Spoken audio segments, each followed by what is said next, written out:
हाय मित्रों, आज से हम लोग पढ़ेंगे नंबर सिस्टम के बारे में। नंबर सिस्टम के बारे में बहुत कुछ आप लोगों को बताया जाएगा। फिलहाल हम लोग आज शुरुआत करते हैं नंबर सिस्टम में, यानी संख्या पद्धति में। सम संख्या। सम संख्याएं क्या होती हैं? ऐसी सभी संख्याएं जिन्हें दो से विभाजित किया जाता था, जो दो से डिवाइड हो जाती हैं, वो सभी सम संख्याएं होती हैं। जैसे 2, 4, 6, 8, 10, इस तरह की सभी संख्याएं जो होंगी सम होंगी।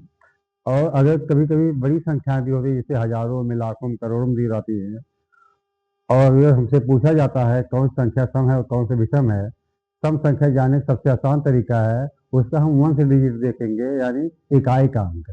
इकाई का अंक अगर 2 रहेगा, 4 रहेगा, 6 रहेगा, 8 रहेगा, 10 रहेगा, सॉरी 0 रहेगा, वो सम संख्या होगी। जैसे इसमें देखिए लास्ट में 0 है, इसमें 4 है, इसमें 6 है, इसमें 8 है, ये सभी संख्याएं सम होंगी। दूसरा है हमारा विषम संख्याएं।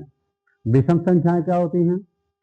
ऐसी कोई भी संख्या जो 2 से विभाजित ना हो, अर्थात जो 2 से डिवाइड ना हो, वो विषम संख्या होती है। जैसे 1, 3, 5, 7, 9, 11, ये विषम संख्या हैं, ये 2 से डिवाइड नहीं होंगी।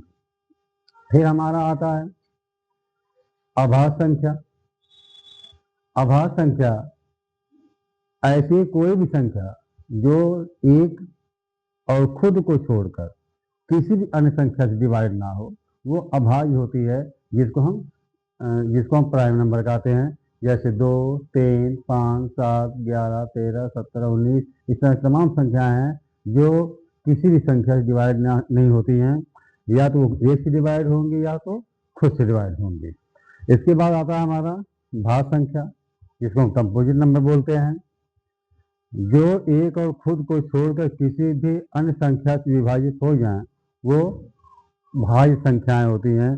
जैसे 4, 6 का फैक्टर होगा 2 और 3, 10 का फैक्टर 2 और 5 होगा, 15, 3 और 5 होगा। यानी ऐसी सभी संख्याएं जो एक और खुद को छोड़कर किसी भी अन्य संख्या से डिवाइड हो जाएं, उनको हम अभाज्य संख्या कहते हैं। इस तरह से आप आराम से पता कर सकते हैं कौन सा सम है, अभाज्य। हाँ, एक चीज और, 2 वह सबसे छोटी संख्या है जो सम होते हुए भी अभाज्य है।